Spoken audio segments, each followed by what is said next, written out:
Në teatrin Skam Elbasanu mbajt koncerti Muza e Shpirtit të Lirë, një performancë artistike e realizuar nga trioja e përbërë nga pianistja Ardita Bufaj, flautistja Matilda Bajrami dhe oboistja Giovanna Marku, në drejtimin artistik të Blerim Narazanit, por rreth një orë në skenë u interpretuan vepra të njohura të autorëve vendas dhe huaj, të ekzekutuara me mjeshtëri dhe të duar trokitura gjatë nga publiku, që kishte mbushur sallën e teatrit.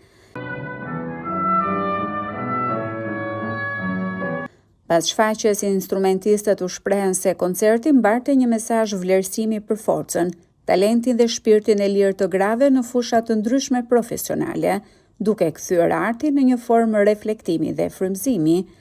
Koncerti sot Muza e Shpirtit Lirë është dedikuar të gjitha grave, duke ditur që gruaja është frymëzim, burim frymëzimi për gjithçka.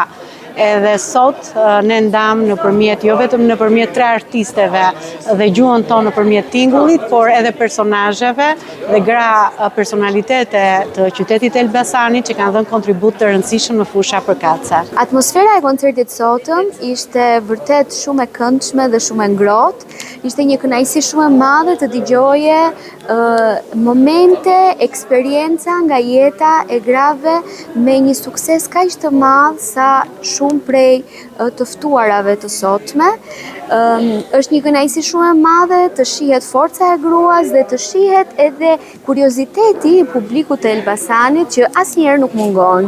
Jam shumë e lumtur që koncerti organizua pikërisht në qytetin tim të lindjes, sa herë që kam mundësi organizojmë projekte dhe jam shumë e lumtur që skenën sot e ndava me Giovannën, një oboiste mrekullueshme, dhe me Arditën, një pianiste shumë e mirë dhe shumë e talentuar. Do të falenderoj drejtorin e teatrit, patjetër të Bashkinë e Elbasanit për mundësinë që i jep gjithmonë projekteve të reja dhe publikut që erdhi dhe na pasonte.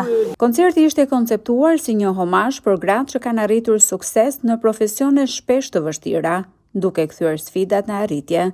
Në këtë kuadër u sollën si shembuj suksesi figura si Natasha Poroçani, pedagoge dhe kontribuese në gjuhën shqipe, Emanuela Rusta, arbitre ndërkombëtare e FIFA-s, që përfaqëson Shqipërinë në arenën ndërkombëtare, si dhe Hamide Blaceri, e cila ushtron profesionin e saldatores prej vitesh.